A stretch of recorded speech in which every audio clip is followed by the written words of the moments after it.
Muito bem, muito bom dia. O meu nome é Eloy Figueiredo, sou professor catedrático de Engenharia Civil aqui na Universidade de Lusófona. A minha área de especialização é as pontes, é a monitorização da saúde estrutural das pontes. Mas hoje eu estou aqui para falar sobre um assunto que é particularmente querido, que resulta de muito trabalho que tem sido feito com o meu colega, o professor Carlos Matias Ramos, e vamos tentar aqui hoje resumir esse trabalho que temos feito nos últimos 5, 6 anos. Portanto, o tema é a engenharia em 12 axiomas e meio. Portanto, aqui o meio é pitado de alguma ironia e de bom senso que caracteriza a engenharia, que eu vou tentar transmitir no final. Espero que gostem.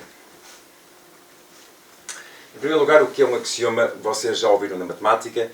Um axioma é uma espécie de uma ideia que nós podemos assumir como verdade, mas que não é provada. Mas esta ideia permite-nos depois inferir noutras ideias e outras verdades. Portanto, é algo que nós damos por adquirido e não tem necessariamente que ser provada, mas no senso comum é uma verdade. A primeira vez que nós trouxemos estes axiomas foi numa publicação que fizemos em conjunto, penso que em 2020, foi publicado em 2020, na altura pelas edições universitárias lusófonas, e foi um livro que tem o título Engenharia Civil, uma perspectiva sobre a formação e a profissão.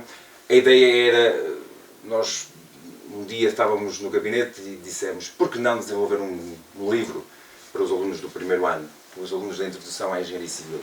Mas depois disto desenvolveu-se, e por que não escrever um livro para toda a gente, para toda a população portuguesa ou de países de língua portuguesa.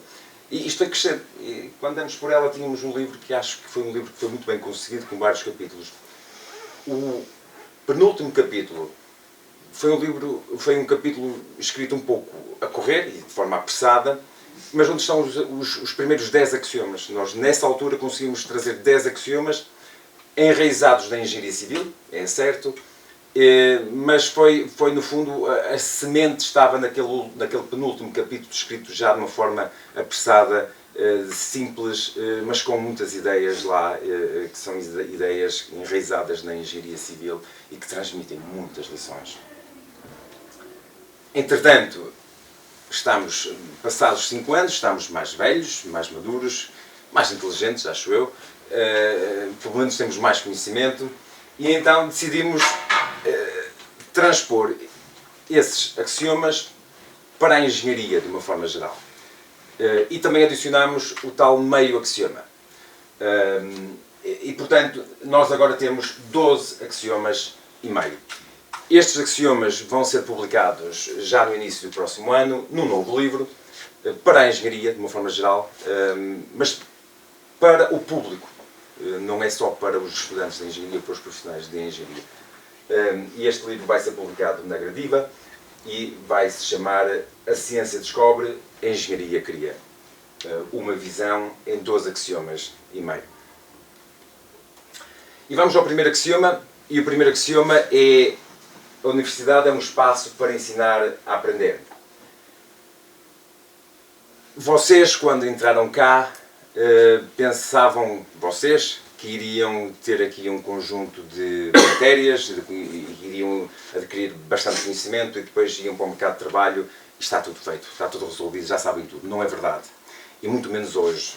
O mundo mudou, o ensino universitário mudou, é muito diferente daquilo que era há 20 anos quando eu estudei, há quase 20 anos. Quase 20 anos, não, há quase 30 anos quando eu entrei. Já lá vai algum tempo. E hoje a universidade não é tanto para vos dar conhecimento e conteúdo, mas é mais para vos ensinar a aprender, a dar-vos metodologias de aprendizagem. Por isso, essa é uma das razões que hoje a licenciatura é de 3 anos, já não é de 5, precisamente por causa disso. Vocês vêm aqui, aprendem e depois vão para casa e têm a internet e têm todo um conhecimento lá fora que vocês rapidamente vão conseguir adquiri-lo porque têm as metodologias. Eu relembro esta frase que é atribuída a Albert Einstein, que diz que saber é fácil, qualquer um pode saber, o mais difícil é compreender. E é aqui que vocês têm que apostar. Durante estes 3 anos, tentem aprender a aprenderem sozinhos.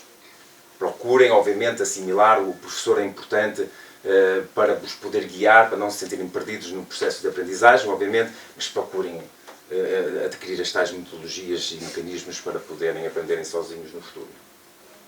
Quero destacar aqui, é algo que nós nos debruçamos nos últimos anos, tentar definir o ensino na engenharia, e nós achamos hoje que o ensino deve ter uma forma de T, em que a barra vertical é aquele conhecimento intrínseco da engenharia e a barra transversal é o conhecimento que nos liga a outras áreas do saber e do conhecimento, que é essencial para nós nos podermos movimentar nos dias de hoje. Temos conhecimento de gestão, empreendedorismo, ciência computacional e, essencialmente, comunicação é muito importante para nós podermos trabalhar, mas para podermos interagir com os nossos colegas. E eu destaco mais uma vez aqui a parte da comunicação. Um ser que não é capaz de comunicar, não é capaz de transmitir ideias, não é capaz de ter sucesso na vida profissional. Não se esqueçam de comunicar bem. Eu lembro-me que quando entrei para o 5º ano, a minha preocupação na altura não era aprender bem inglês, era aprender umas coisas que para depois a gente, depois a gente vai sabendo umas coisas, a gente consegue desenrascar. Isso não chega, o desenrascar não chega.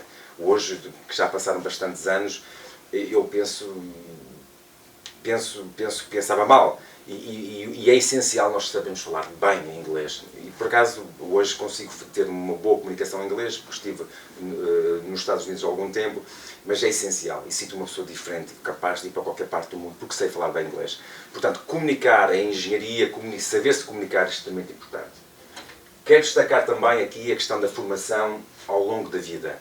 Uma vez que os cursos hoje são mais curtos, 3 anos para a licenciatura, 2 para o mestrado e 2 para o doutoramento, é essencial que vocês ao longo da vida vão adquirindo conhecimento através de cursos que estão disponíveis nas universidades e não só. Portanto, tenham esta preocupação, vocês vão sair daqui com metodologias de trabalho, de aprendizagem, mas aqui e acolá vão precisar de fazer cursos curtos para poder adquirir rapidamente um conhecimento estruturado.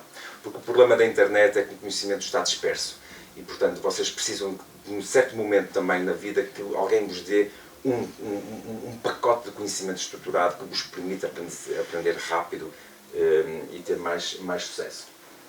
O segundo axioma, a confiança não pode crescer mais rapidamente do que a competência. Confiança, competência. Isto na engenharia é muito importante porque nós representamos uma profissão de confiança pública.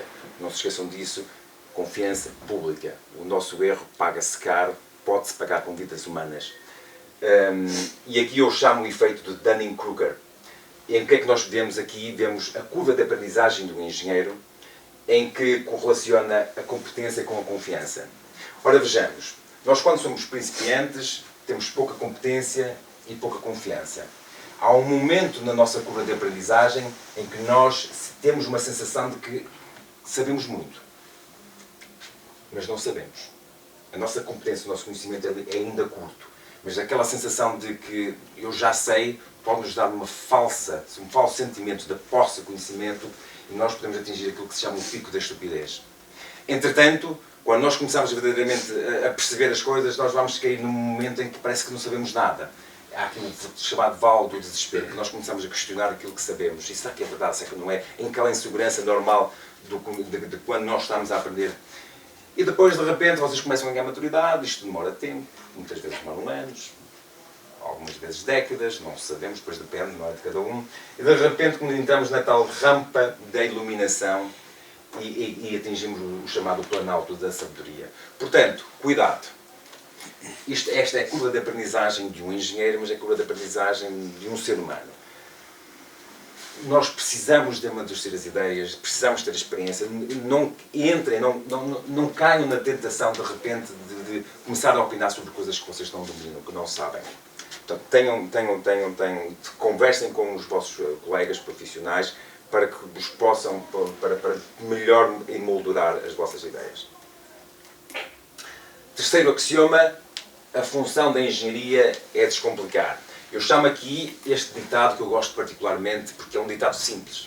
Começa com coisas. A coisa mais importante é manter a coisa mais importante. A coisa mais importante. Nós, enquanto engenheiros, temos que saber o que é importante. E simplificar. Simplificar. Descomplicar. Por exemplo, quando estamos a projetar um edifício, fundamental é manter uma estrutura simples, regular, tanto em planta como altura, em que não há dúvida do caminho das forças, apostar em pilares sem grandes descontinuidades em altura. E, portanto, isto é extremamente importante, então, quando dimensionamos edifícios em zonas sísmicas. Por aquilo que vocês podem pensar que atirar material, atirar armadura e betão para os edifícios pode ser sinal de segurança, mas não é.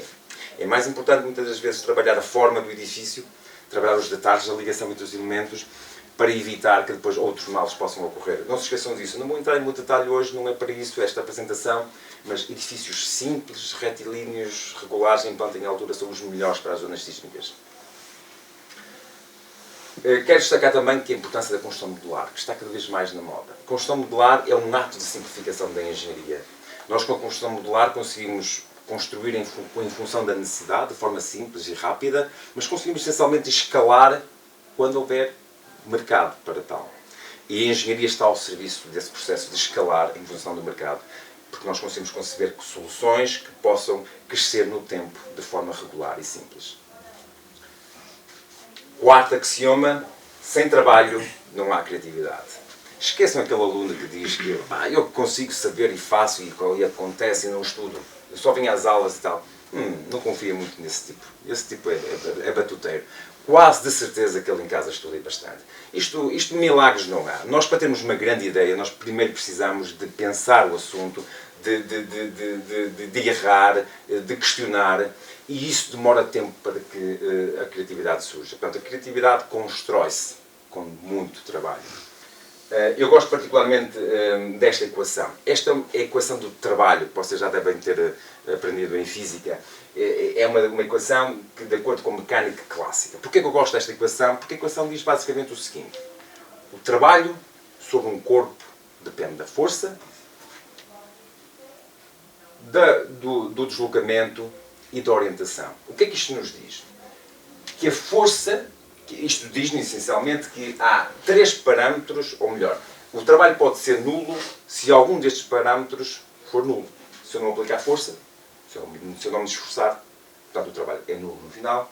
Se eu não tiver uma direção, se eu não tiver um caminho, uma ideia para percorrer, portanto, e quando, ou quando, esta é a questão do ângulo, que é quando a força e a direção não estão sincronizados, não estão em fase. Isto é, basicamente, o que é que isto nos diz? Que para eu maximizar o trabalho eu tenho que ter aqueles todos 3 parâmetros em sintonia. Tenho que ter uma vontade de fazer, tenho que ter uma orientação, e essa vontade e essa orientação têm que estar alinhados. Portanto, não se esqueçam de que trabalhar também não chega. É preciso trabalhar, mas com orientação. Portanto, não é porque eu estou 10 horas no trabalho que eu vou produzir mais, vou trabalhar mais do que o vizinho. Não. É quando eu estou lá empenhado e tenho um propósito, e assim é que se consegue maximizar. Axioma número 5. A engenharia é trabalho em equipa. Isto aqui não há dúvida. Isso não há dúvida nenhuma. A engenharia é trabalho em equipa. Se queres ir rápido, vai sozinho. Se queres ir longe, vai junto. E a engenharia é isto. É nós, é todos os dias trabalharmos com muita gente, com muito conhecimento, e para podermos conseguir conceber soluções práticas. Não esqueçam que a engenharia é um trabalho multidisciplinar e colaborativo. E aqui eu relembro, por exemplo, o exemplo da questão de um pedido de licenciamento para uma habitação. Portanto, não sei se vocês têm noção que para poderem licenciar uma casa, uma habitação neste momento, vocês precisam de pelo menos 10 projetos de engenharia e de arquitetura. E, portanto, isto é um exemplo das nossas vidas, de uma forma que nós temos conhecimento do trabalho colaborativo e multidisciplinar que é a engenharia. Hoje é quase impossível haver uma pessoa que consiga fazer o projeto de térmica, acústica, estabilidade, águas, arquitetura. Antigamente, há 30 anos atrás, era o mesmo indivíduo que fazia tudo. Hoje é quase impossível haver um indivíduo que o faça. Das duas, uma, ou é o único da aldeia, ou se não, é quase impossível. Porque a especificidade do conhecimento é tal que não é possível hoje termos uma pessoa que faça tudo ao mesmo tempo e que tenha conhecimento aprofundado nesses assuntos. Axioma número 6. A engenharia é 5% de imaginação e 95% de transpiração. Não se amarrem às percentagens. As percentagens são simbólicas. Nós até trouxemos esta relação entre imaginação e transpiração nos 5% e 95%, porque está muito na linha dos limites, portanto, dos coeficientes de segurança que nós utilizamos, dos valores característicos que nós utilizamos nos nossos materiais, nas nossas ações. Portanto, é algo que está enraizado na engenharia, em particular na engenharia civil e de dimensionamento de estruturas. Mas o que é que isto quer dizer é que nós até podemos ter uma grande ideia e que foi rápida para conseguir essa ideia. Pode às vezes ela surgir, mas para materializar uma ideia, pensem numa ponte. Eu posso conceber uma ponte, dizer, pá, esta ponte vai ter 3, 4 vãos, vai ser suspensa, vai ser atirantada, e depois para construir. Isso aí é relativamente rápido de definir. Pode demorar dias, semanas, meses. Mas para construir uma ponte não demoram dias, semanas e meses, demoram anos. Demoram 4, 5, 6, 7 anos para se construir uma ponte. Hoje talvez 3, 4 anos já se consiga fazer desde o momento em que se faz o projeto à construção. Mas também depende da extensão da ponte, obviamente. Portanto, aqui é uma pizza com uma fatia para vocês verem que realmente os 5% é uma pequena fatia de um bolo bastante grande. Axioma número 7. Os números não mentem, mas podem não dizer a verdade. Eu gosto deste axioma. Porquê? Porque, olhem este exemplo.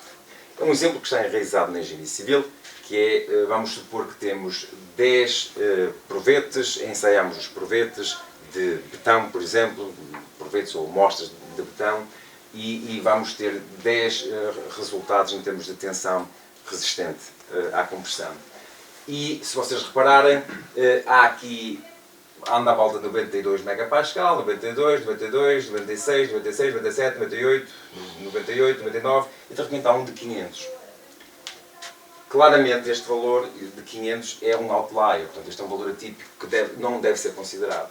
Mas reparem, se eu, na minha por vezes ignorância, chegar aqui e produzir um valor médio, que no fundo é a soma dos 10 valores a dividir pelo número de amostras, eu vou obter uma média de 136 megapascal. Será este valor o valor melhor representativo daquele betão?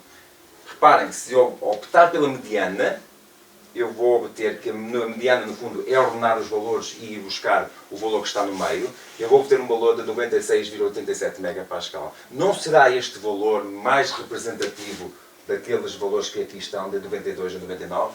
Em que claramente o 500 é um valor atípico. É aqui que vocês têm que ter cuidado. Enquanto engenheiros civis, vocês, neste caso em particular, têm que ter muito cuidado quando analisam números. O número não está errado a 136. Está correto. É a média. Mas não é o valor mais representativo. A engenharia está construída, está montada com estes exemplos. Sempre um espírito crítico.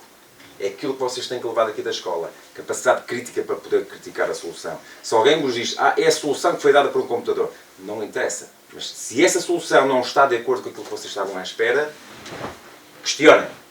E depois, sim, convençam-se que às vezes pode estar correto. Este valor poderia estar, 136 poderia estar correto. Aqui não está. Aquele valor aqui de 500, valor típico. Foi essencialmente, houve um erro na produção da amostra ou do ensaio, portanto, é um valor que deve ser descartado.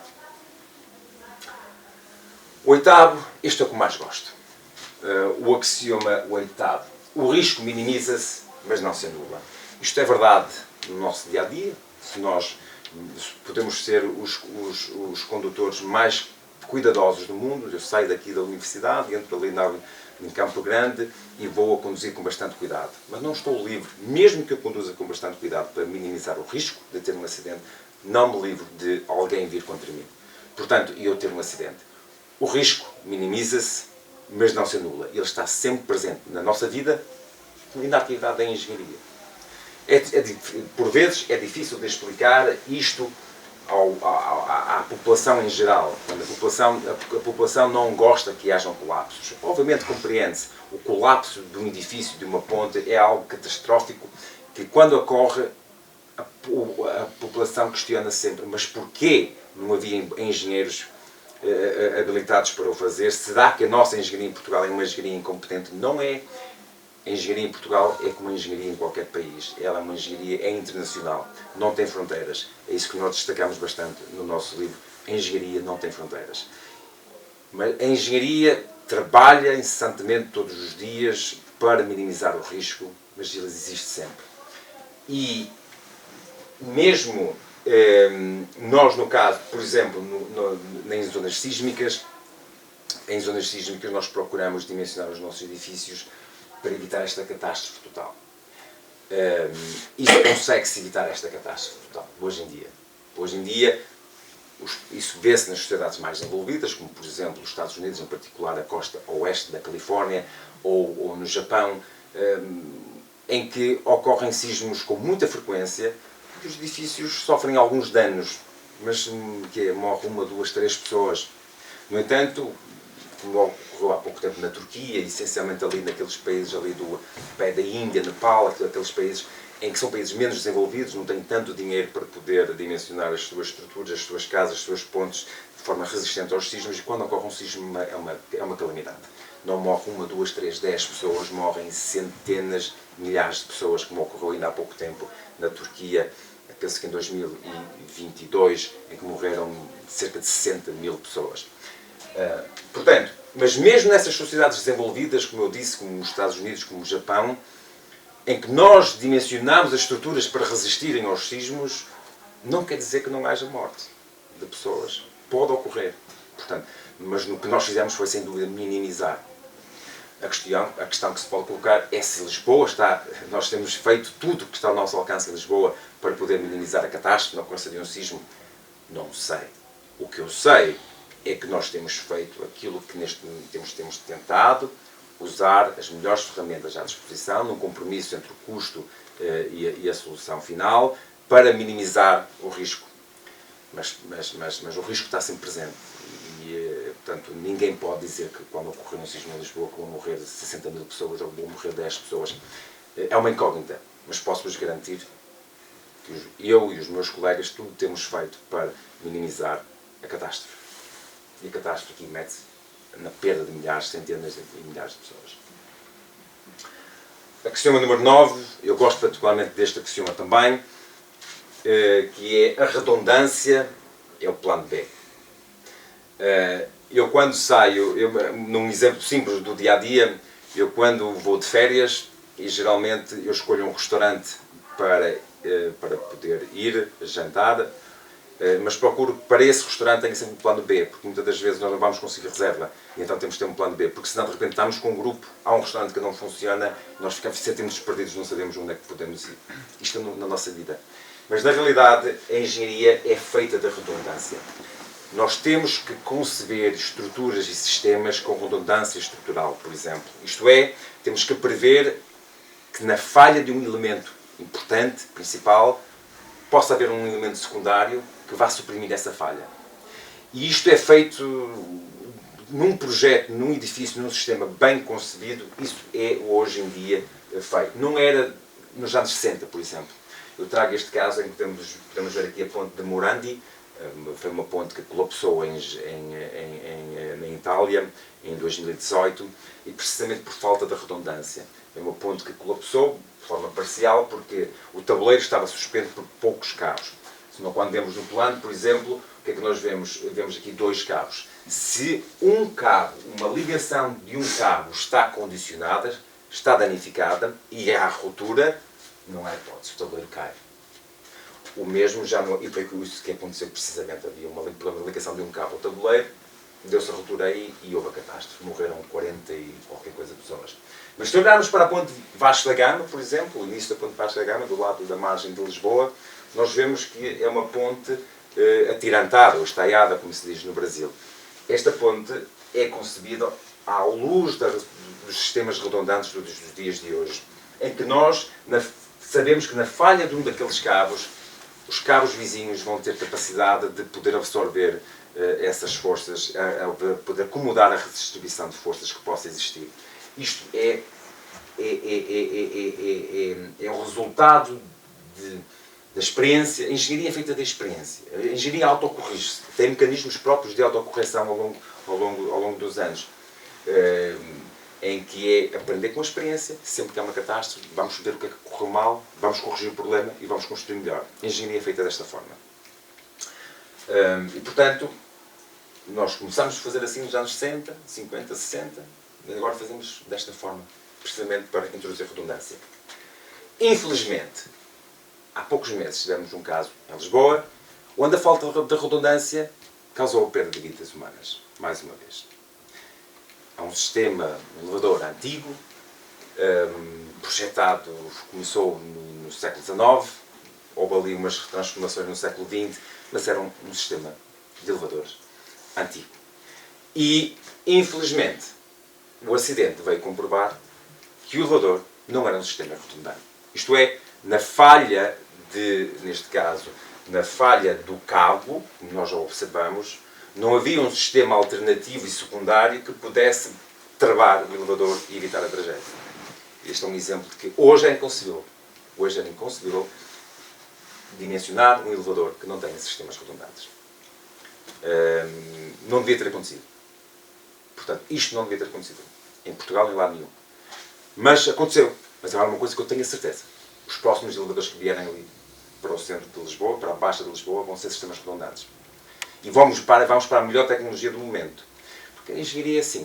Portanto, e muitas das vezes a sociedade está construída com sistemas e com infraestruturas que foram feitas no seu tempo. E nós quando por vezes, nós temos alertas que nos fazem reagir e atuar. Que nos fazem de uma forma geral.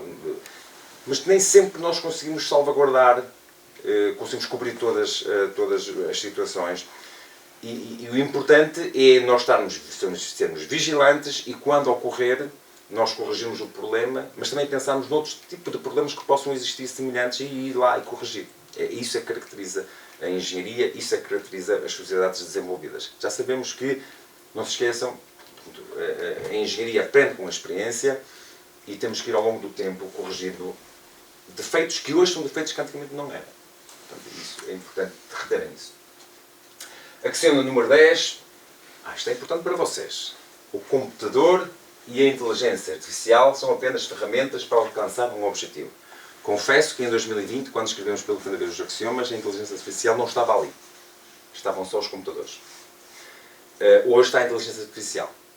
Porquê? Porque já não chega... Portanto, nós, antigamente, aqui há uns 10, 20 anos, utilizávamos muito os computadores e, por vezes, pensávamos que os computadores podiam substituir o ser humano. Não. Os computadores dão uma solução que tem que ser validada por nós. Hoje, para além dos computadores clássicos, estou a pensar num programa de elementos finitos, por exemplo, que o computador representa um pouco isso, é uma ferramenta que nos dá soluções, mas hoje, para além do computador como ferramenta que nos dá soluções, temos também um algoritmo, que é, por exemplo, o ChatGPT, em que vos dá também soluções, de uma forma fácil. Eu sou um utilizador do ChatGPT, portanto, eu uso bastante o ChatGPT, mas de uma forma crítica. Portanto, e aqui é importante que vocês retenham que usem o ChatGPT, usem os computadores para vos dar uma solução. Mas sempre critiquem essa solução. Não deem por adquirido o que está correto. Daí é importante vocês estudarem e terem conhecimento. Se vocês utilizarem estas ferramentas com conhecimento e com capacidade crítica, vocês vão ter sucesso na vida profissional. Lembrem-se que vocês usam a inteligência artificial, mas todos os outros também usam. Portanto, não é vantagem. Vocês não estão a ter uma vantagem hoje por utilizar a inteligência artificial na medida em que todos os outros usam. Qual é a vantagem? É daqueles que usam de forma racional. Está bem? Tenham isso presente.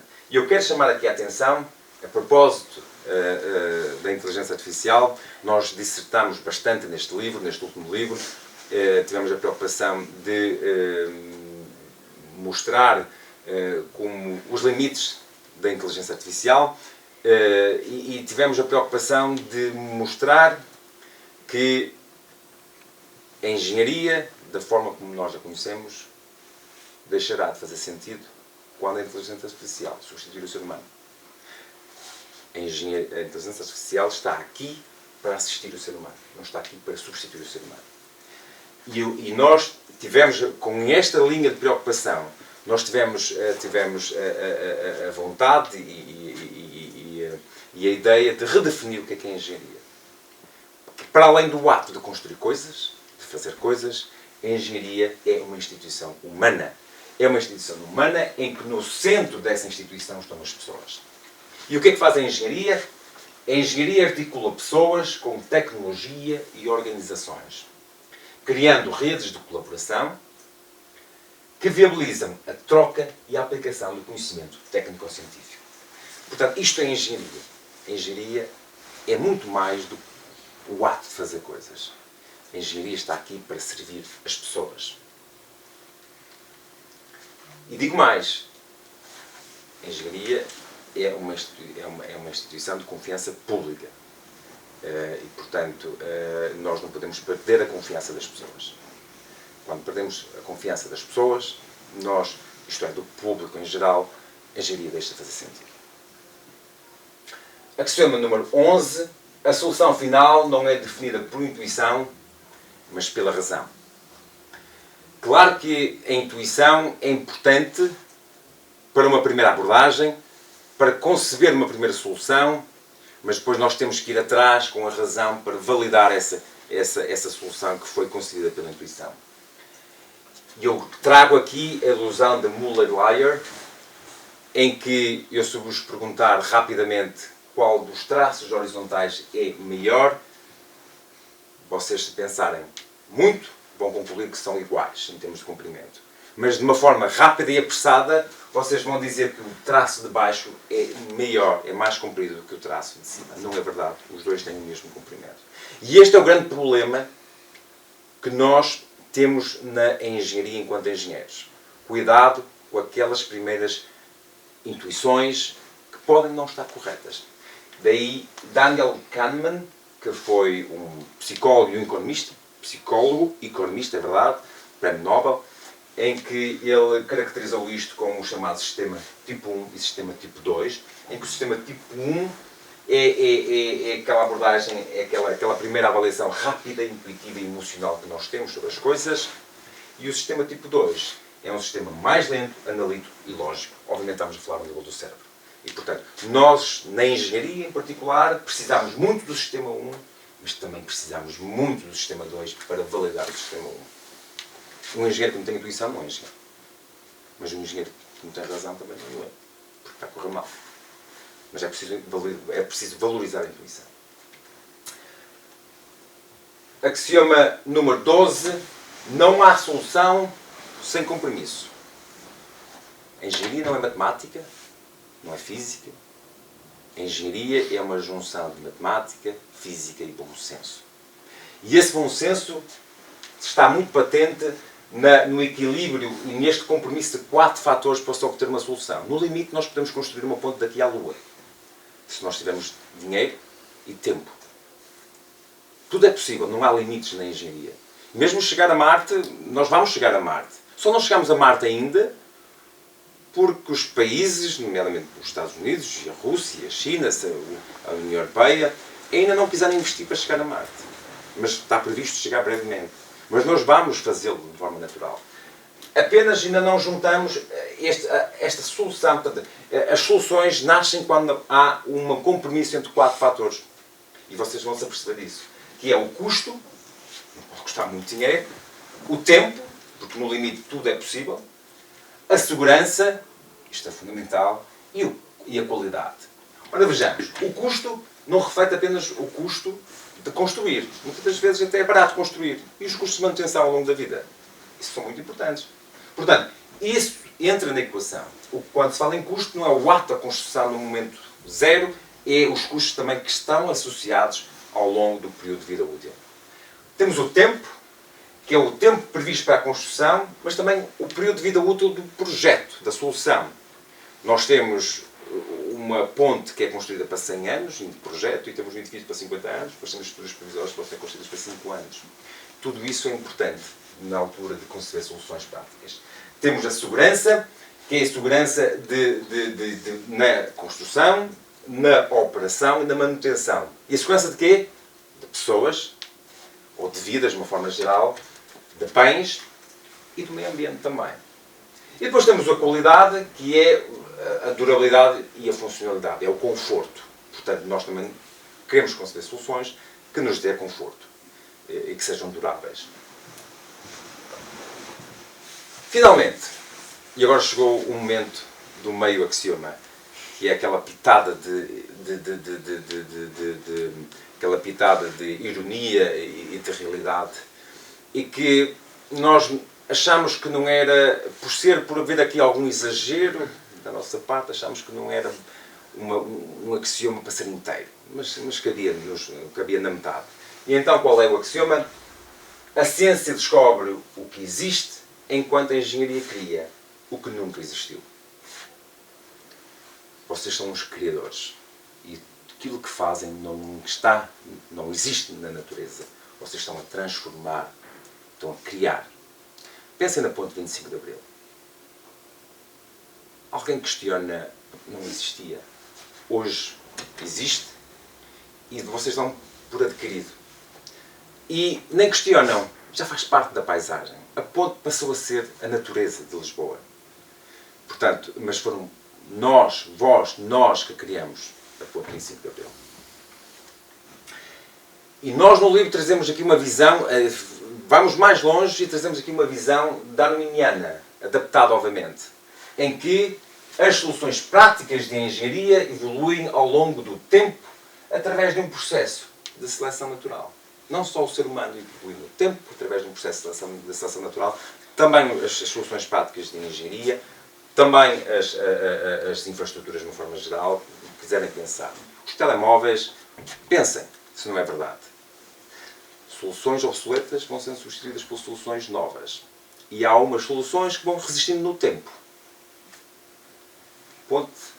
Pensem nas pontes romanas. Foram soluções que, devido à sua utilidade, devido à sua importância, resistiram.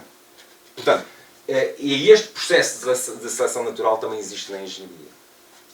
Os mais fracos são substituídos. Os sistemas fracos são substituídos por outros novos. Os sistemas bons resistem no tempo. E esta visão darwiniana que nós trazemos no livro, que não vimos isto noutro sítio, que nos faz concluir que, e levanta esta questão no final do livro, nós terminamos o livro com essa questão, da forma como nós criamos coisas que depois estão embedidas na natureza. Será que um dia teremos os cientistas a descobrir o que a engenharia criou?